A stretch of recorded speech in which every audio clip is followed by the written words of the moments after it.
Welcome back. This is Around the Crown. We're talking all things Sacramento Kings and beyond. Join the royal family by smashing that subscribe button down below. And while you're down there, you might as well hit that like button. Calvin and I are here. We're getting paid in likes, so make sure you guys feed us as often as you can. So I want to talk a little bit more about this Doug Christie situation. I love how much I've seen from him, even though it's only been 3 games. I just love everything that he's done, man. I loved him on the Kings. I loved him in the broadcast booth. I love seeing him on the bench talking, working with Bagley and all that. And now I love to see him in the head coaching position. One of the things he mentioned in his presser after is he said his goal is 30 assists a game. He said the closer you can get to that 30 number, the better you are. Tonight they were at 23. He said he'd like to see him at 27, 28, as close to 30 as he can get. And his reasoning is that means you're playing for your teammates, and that's everything. So I want to hear your thoughts on that. Well, I couldn't agree more. I mean, 30 assists a game is, first of all, it's a very lofty goal to have, which is not a problem, not a bad thing, but it's a very lofty goal to have. The 2 teams that are tied for first in assists in the league right now are averaging 28 a game, and that's the Warriors and the Spurs. So if your team is averaging 30 assists per game, you're doing more than a couple things right. You're doing them absolutely fantastically. And in today's NBA, if you don't have guys like Kevin Durant, James Harden, Kyrie Irving, people who it really does not matter. You could literally have all 4 other guys on the court just stand in one spot. They could stand in the same spot. And these guys will still go out and get buckets for you all night long. Most teams in the NBA don't have that luxury. De'Aaron Fox is one of those types of players. He's second in the league in points in the paint for guards, a little over 10 a game, very much an isolation player, and somebody who you can rely on to get a basket for you when everything goes to hell and your offense is not doing what it's supposed to be doing. But overall, your team is going to be much, much better if everybody is sharing the ball, everyone's moving. Yep. Defensive rotations in the NBA are so hard right now. They're harder than they've ever been because everyone can shoot. Yep. Everyone shoots really, really well. And they're all 6'10". And they're all big. And the people are constantly moving. Look, this is why the Warriors have been as good as they've been for this long. Because they have guys like Steph Curry and Klay Thompson who you could just say, give them the ball and let them go. And sometimes they do that. But that's not why they're so successful. They're constantly moving. They're sharing the ball around. Everyone's flying off of screens. It's beautiful, beautiful offense to watch. So I think that absolutely should be the goal for this Kings team. Yeah, and speaking of good passers, McCammy's got a hot take here. McCammy says, is Fox and Haliburton in the same situation as when the Suns had Jason Kidd and Steve Nash? And I also want to give a shout out because I think Kevin Johnson was in that backcourt as well. And he was mayor of Sacramento, was instrumental in keeping the Kings in Sacramento. So I want to give him a shout out too. But I want to hear your thoughts on this. I think there's some truth to that. It's lofty comparing them to 2 Hall of Famers. Yes, and I also see Jason Kidd and Steve Nash as more similar players than I see De'Aaron Fox and Tyrese Haliburton. You still ended up you're still going to have to make, well, the Suns had to make a decision between the 2 of them, and the choice they made worked out for them overall. But who knows? If they had kept Kidd, I don't know what it would have looked like. So, yeah, I mean, there's Kings have to, like I said, they've got to choose a direction. Choose a lane, right? Yeah. Stay in your lane. Not to say that it couldn't work with both of those guys, but I do think that as long as the 2 of them play in the backcourt together, neither one of them reaches their true potential. Yeah, I agree with that. I mean, I feel like they've said the same about Lillard and McCollum and some of these other guys that, 1 or 2 of them is score first, or maybe both of them. But, yeah, I think I agree with you overall on that. It makes me wonder, though, obviously, I think you and I agree that Tyrese is a better passer. if coach wants to average 30 assists a game, who does that mean they're looking to put in that starting position?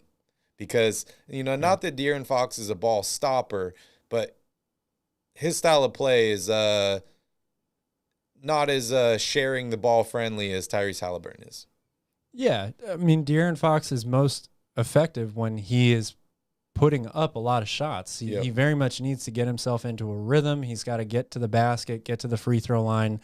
He requires all of that, whereas Tyrese Haliburton could have a great game and score 0 points because he'd end up with 12 assists, 3 steals, 3 blocks, something like that, and it would result in everybody else having a good game offensively around him.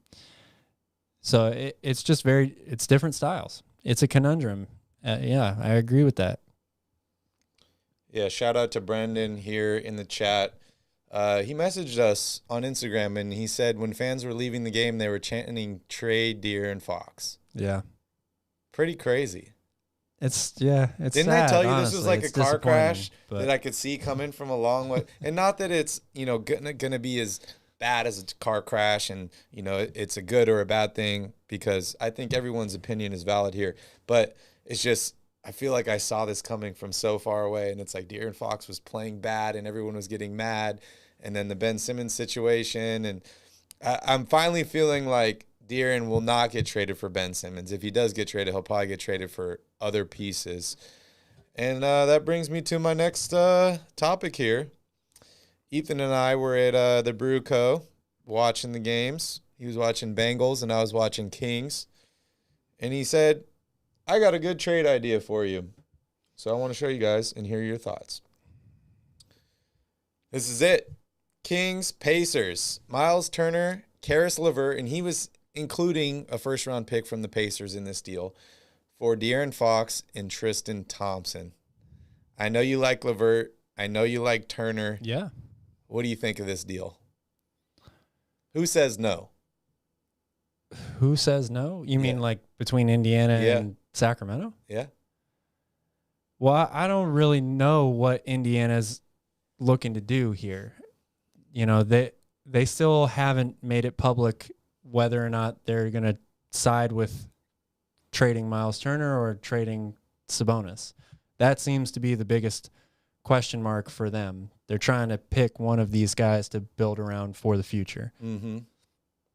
There's clearly a lot to like if you're Sacramento in this deal, especially if you get a first-round pick as well. I worry, like we've talked about before, what Miles Turner's role would be on this team if you still have Richaun Holmes as well. Are you going to start both of them together? Is he going to play more of this role that we see him play in Indiana right now that he has publicly said he's not happy with? He feels like he deserves more. Mm-hmm. Are you going to commit to him full time at the 5 and try to move Richaun Holmes? But I do love the idea of Haliburton and LeVert playing together. And Turner. Well, yes, and Turner as well. But I think Caris LeVert would be an ideal person to have in the backcourt alongside with Tyrese. Yeah, I agree. And you put their wingspans together, like they might almost play 2-3 zone the whole time. They'll just take up the entire 3-point line, the two of them. There you go. And then Kings will have an extra player to cherry pick like Vivek wants them to do, right? Yeah.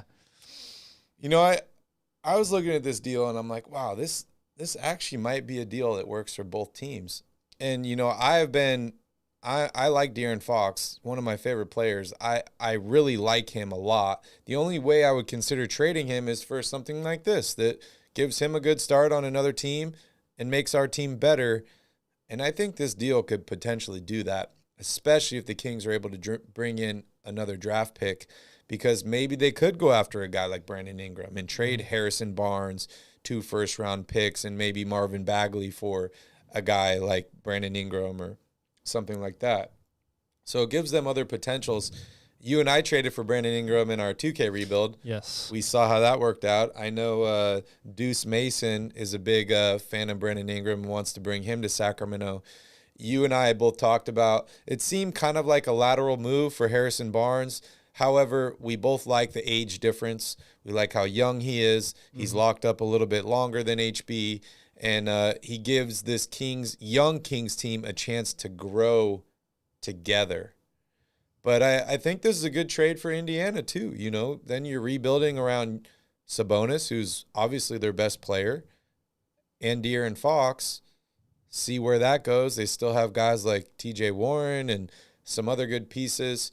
But as far as the fit between Miles Turner and Richaun Holmes, you know, Richaun's still not eligible to be traded until I think January 14th. So maybe if you're able to do a trade like this, because this deal could happen, then you maybe rock with those two guys for a month, see how it works out. And then if it doesn't, then you flip Richaun Holmes. Yeah. Yeah, that to me is the question. Where do you go from there after this deal is done? And I still think you can probably get a little bit more than this from De'Aaron Fox, whether it's more draft picks and these guys or a different set of players. So I've been on record saying that I don't want to see De'Aaron Fox traded. At this point, what I want to see is the Kings make a decision for the future in terms of how they're going to play, what style of team they want to build, because I think they have two lanes here that they could go with, two options, and they need to pick one rather than continuing to drive right down the middle here with all these point guards. Yeah. So as far as style of play goes, you know, we talk about De'Aaron Fox. Seems to be the perfect match with a guy like Alvin Gentry because they just want to run, get up and down the court. And maybe that doesn't fit some of the, you know, best attributes of some of these other players on the Kings. If you were to choose a lane and say, let's say that lane is Tyrese Haliburton, what's that style of play going to look like? It's going to look a lot like how it looked today. You're going to surround him with good shooters. You're going to have a really, really solid center that sets great screens. Somebody like a Rudy Gobert, Miles Turner sets great screens as well. Someone that he can run the pick and roll with is going to be a lob threat. That to me is how it looks. And then from there, I want really, really good wing defenders to surround that core so that this team, it becomes a two-way team overall. Do you think Damian Jones would fit next to a guy like Miles Turner better than Richaun Holmes? I think both of them would fit well as long as that's the thing, though, is with those two guys who are going to be mostly inside, Miles Turner, one of his greatest attributes right now that he's worked on in his game is his outside shooting. Yep. So if you play him alongside someone like that, Richaun Holmes or Damian Jones, he is going to be more in the role that he's in right now in Indiana to kind of space the floor and be, maybe he won't put up big offensive numbers every night, like 17, 18, 20 points a game, but he's going to shoot really, really well from three. He's going to score in double figures, and he's going to rebound, and he's going to block for you. And I just worry, I worry that he will get more and more upset if he continues to do that in another franchise and continues to lose games, which is a possibility. You know, I'm not saying that they do this deal and the Kings all of a sudden are a above 500 team. The one thing I do really like about this trade that you put up on the screen is it helps them big time defensively. And you're also getting guys who are very capable scorers. Caris LeVert has a 50-point game, at least one that I know of in his NBA career. He's a very, very capable scorer, but he's a really good wing defender, and Miles Turner is an elite rim protector. So that is huge positive for me. Yeah, and it kind of takes that logjam you have at the point guard position and shifts it to bringing in another wing player in LeVert and, you know, bringing in another big presence. You know, you have been so adamant about Miles Turner, and I agree with you. I think that he's one of the biggest additions this Kings team made, but you seem to be, you know, concerned a little bit about the fit with him and guys like Richaun Holmes. Is there a guy on this roster? I'm concerned with him buying into it long-term again. I'm not concerned that he can't fit alongside them. I think he would fit really, really well because we've already seen it. It's not something that you can watch tape right now and see that it does work because of his skill set. I worry about him buying in long-term with Sacramento if that's going to be his continued role once he gets here. Is there anything you would do to try and facilitate that buy-in? Well, unfortunately, the easiest way to do that is winning, right? We saw it in our 2K rebuild. I know that it's not real, but we traded for Jeremy Grant. As soon as we got him, they weren't winning a ton of games. He was like, nah, I'm not resigning. Yeah. And then the next thing you know, we're in the NBA Finals, win the championship. He comes back on a discount. Oh, yeah. So winning cures a lot of things. That is very true. And that's something that this deal would be possible with because we agree that it would make the team better. But if you don't win games, it's a lot easier for a guy not to buy in that situation. Yeah, Mike in the chat here says that trade would open up other trade options for the Kings to keep building, which I agree with. Definitely. And that's the biggest part about trading De'Aaron Fox. If you're really going to trade him, you need to make sure that you have a bunch of pieces and assets coming back to you for that very reason. Because trading him, you're going to get, maybe you get an all-star player like somebody like Ben Simmons or Sabonis are available for those deals, but the job's not done at that point because you just lost a lot in De'Aaron Fox. So you have to have yourself ready for more moves after that. Is there another guy you'd want to target to maybe include in this lineup with Turner and LeVert, Haliburton? In the starting lineup? Yeah, or just more depth you'd want to bring in? Anybody you can think of around the league that you'd like to move into this team? What would your next move be? My next move would probably be, as much as I love Rashawn Holmes, I would probably try to move on from him and get somebody who is a real stretch four scoring threat so that Turner could be the focal point at the 5, run the pick and roll, and from there you have somebody in the corner that's not Marvin Bagley or Metu, who have been really inconsistent from 3. You know, and it might even be a solid veteran player, like, for example, a PJ Tucker, somebody that I know is going to hit that corner 3 with a lot of consistency, and he's going to bring it every night defensively. I think that would be a good fit as well. I think they should aim higher than that, but they could probably do a lot worse than bringing somebody. If you had Haliburton, LeVert, Barnes, PJ Tucker, and Miles Turner, that's a really good defensive lineup, first of all. Really, really good defensive lineup. And you've got a bunch of scorers, and they can all shoot. So I like that a lot. I want to hear from you guys. Is there anybody that you think would help this Kings team out if they were ending up like trading De'Aaron Fox?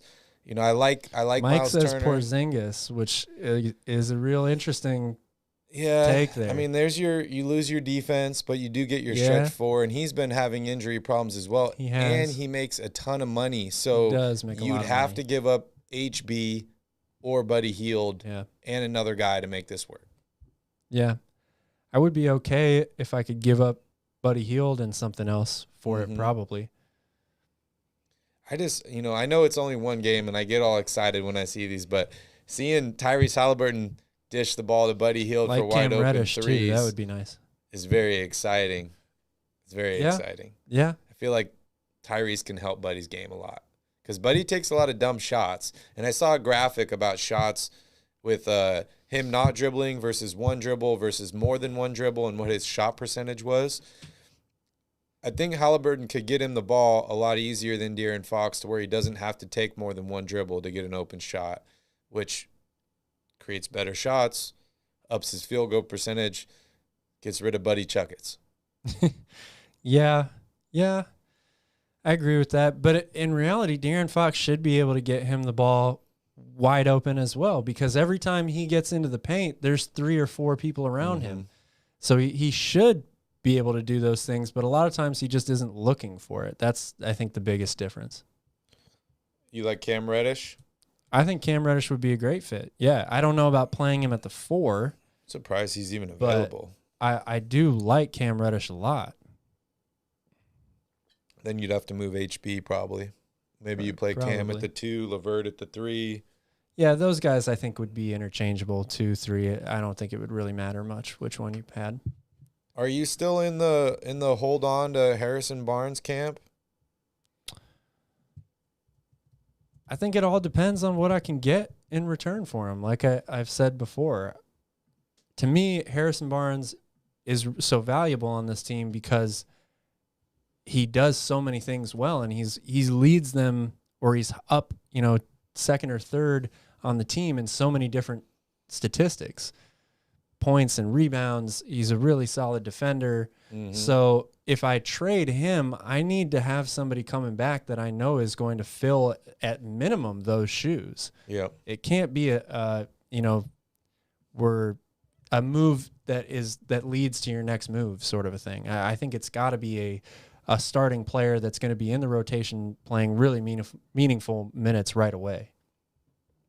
Yeah, Harrison Barnes got 1 year left on this contract after this season for $18 million. We saw him re-sign once for less money. But, Rui Hachimura would be fantastic. I would love that move. Yeah. That move. Yeah, I mean, bringing in young guys is great. I'll consider trading Barnes when he reaches 35 years old. I don't know if you're going to get much for HB at 35, but, Yeah. You're going to have to pay him a lot to keep him, I think. And is the production worth the price? That's the age-old question, right? Is the juice worth the squeeze? Yeah. But again, this whole thing comes down to, there's so many different options that we could throw out here, all these different names. And maybe all of these guys would help, but it starts with the front office just coming into work and saying, this is the direction this is step one. All these other dominoes fall after this first deal gets made, whatever that is. Yep. Yeah, and it's still yet to be seen what Monty is thinking about. He hasn't revealed his hand, which is one thing that I've really liked about this front office, is they've kept a lot of things internal. But yeah, is it all smoke and mirrors at this point? Does he really have a big plan, a master plan that he's being patient and waiting for, and he's going to finally pull the trigger and start making deals and rebuild this team and create a style that he wants? Or did he just take over something and he's just trying to do it better but the same? Yeah, that remains to be seen. And then we get back into that whole debate about best available, drafting best available, because you don't have these problems if you're drafting for need. Well, you don't have as many problems. Yeah, you can. But when you're drafting best available, then you end up in these situations when you're like, okay, well, our best player is a point guard. He's on a max deal. Our, maybe third best player, fourth best player is also a point guard. He's going to need to be paid soon. And then our youngest, not youngest because he's 23 already, but our first round draft pick last year is also a point guard, and he needs some playing time too. And we love what we've seen out of all three of those guys. Yeah, so it's a good problem to have, but it's only a good problem to have if you take the first step towards the solution to that problem. Yeah. And I still don't think this 3-guard lineup, I mean, I like it in certain parts. I like the defensive side of it. But I still don't know if this small ball 3-guard or multiple guard lineup is the answer, and just trying to run teams out the court or out the arena. But there's so many different goals, right? Like a lot of goals are shooting for NBA championships. That's not what the Kings are shooting for at this point. Obviously, that's what the ultimate goal is and what we all want. But I feel like right now the bar is just set at making the playoffs. So, do you get into this, we need to make the playoffs first, and then once we make the playoffs, then maybe guys will want to come here because we're winning, and then we can build and get better and better, and then start competing for a conference title, and then we can start competing, for a championship after that? Or do you just say, this team's not good enough to win a championship, let's start over, and let's pick pieces that we think we can build a championship roster around in the future? I don't think a team like Sacramento has that luxury. I mean, you're not the Lakers, you're not Miami, you're not Boston. You can't, in one day of free agency, put together a championship roster. So it's the goal right now has to be, how do we improve the roster enough so that we kick the door down and break this playoff drought? From there, you make the assessment of, is this team that we made the playoffs with, are they going to grow and get better? Do we think that eventually competing for a championship is realistic, or is there more tinkering to do? But I feel like you just have to focus right now on winning record and make the playoffs. That needs to be the main agenda. If you were to just give me your gut feeling, when do you think we'll see a first trade for this Kings team? Man, that is such a tough question to answer. I just don't know. I really, really don't know. And it's hard to say because every other team that they would be trading with has their own agenda, right? It's not just a question of Monty wakes up one day and he goes, you know what? I am going to trade De'Aaron Fox. And it happens. Mm-hmm. There's a lot of other things that need to work out and go right for that to actually come to fruition. So, unless he's waiting on Ben Simmons. Well, I don't know. I mean, if that's really the ultimate goal, I feel like there would have to be a deal that you could get done today for Ben Simmons. It's been so long in Philadelphia. They want that to be over. Mm-hmm. I know Daryl Morey wants to maximize what he gets for him, but he's also got to be sitting there saying, I just wish that this nightmare would end, a little bit. So maybe he's waiting I feel on Monty. Like maybe he is. Maybe he's not. I don't know. Yeah. I don't know what the conversation has been like between them, how many conversations they've actually had. Maybe De'Aaron Fox sitting all these games is now going to change Monty's perspective on things too. Mm-hmm. Like, it's an evolving situation all the time. So to say when a deal will happen, if I knew the answer to that, I would probably make a lot of money. Yeah, that's true. That's very true. And, it's kind of cool getting to see these sneak peeks without De'Aaron Fox. And I'm just trying to look at it from a positive perspective because nobody wants their best player out and not playing. We saw what happened, when the Kings were looking good last year. And then De'Aaron Fox gets COVID, misses the last 10 games of the season, and the Kings seemed to fall apart. They played okay. They were in the games, but they just couldn't execute at the end. And we might be seeing a similar pattern here. But I do have to say, this Tyrese Haliburton that we see now is much different than last year's Tyrese Haliburton. And I like everything I'm seeing from him. I think he is definitely capable of handling the point guard duties. My fear in trading De'Aaron Fox is that he's going to end up blowing up on another team and playing really, really well. And I'm going to be like, why did we trade this guy? Oh, my God, why did we trade him? But if Tyrese Haliburton's also blowing up, oh, got something in my eye. If Tyrese Haliburton's also blowing up at the same time and the Kings were able to add, 2 other pieces like a Miles Turner or a LeVert, I think that helps the team more than having a De'Aaron Fox just because we don't want to trade him because he could get better and him preventing Tyrese Haliburton and potentially Davion Mitchell from reaching their potential. Yeah. Yeah, it's all a very difficult puzzle to put together. There's no question about that.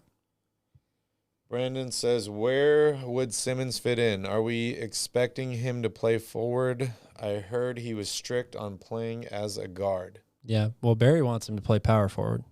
Yeah. Or a point forward. Yeah. We won't give him the guard. We'll give him the point part. Forward. Oh, you want to play point guard? Oh, I thought you said point but forward. But no, that's a very good point. If you're going to move on from De'Aaron Fox and you're going to say, okay, Tyrese is our guy, he's the one that's going to run the offense, and you bring in somebody like Ben Simmons, who is very much that same type of guy, except he's just not as good of a shooter as Tyrese, then you sort of have a similar situation where it's like, where do these two pieces fit next to each other? You might get closer to that 30 assists a game, though, having both of those guys wanting to pass the ball because Ben Simmons is going to keep passing it. That's true. That is true. Buddha says 4 years of Fox is so valuable. For more years? I guess 4 years left on his contract, I would assume. Oh, yeah. Yeah. It is. Look, but you got to give up value to get value. Young. I mean, we're talking about a dude who's not going to enter his prime for another 4 or 5 years. Yep. Like, yeah, it's an unnerving thought as a GM when you're trying to figure out what direction to take with this roster. You got to give up value to get value. You know, like everyone wants to get the steal. Oh my God, I can't believe the car was listed at this price and I got it. No, you have to give up good things to get good things in return. You want the car you're not going to spend tens of thousands of dollars on fixing over the next 10 years, you know? Yes, exactly.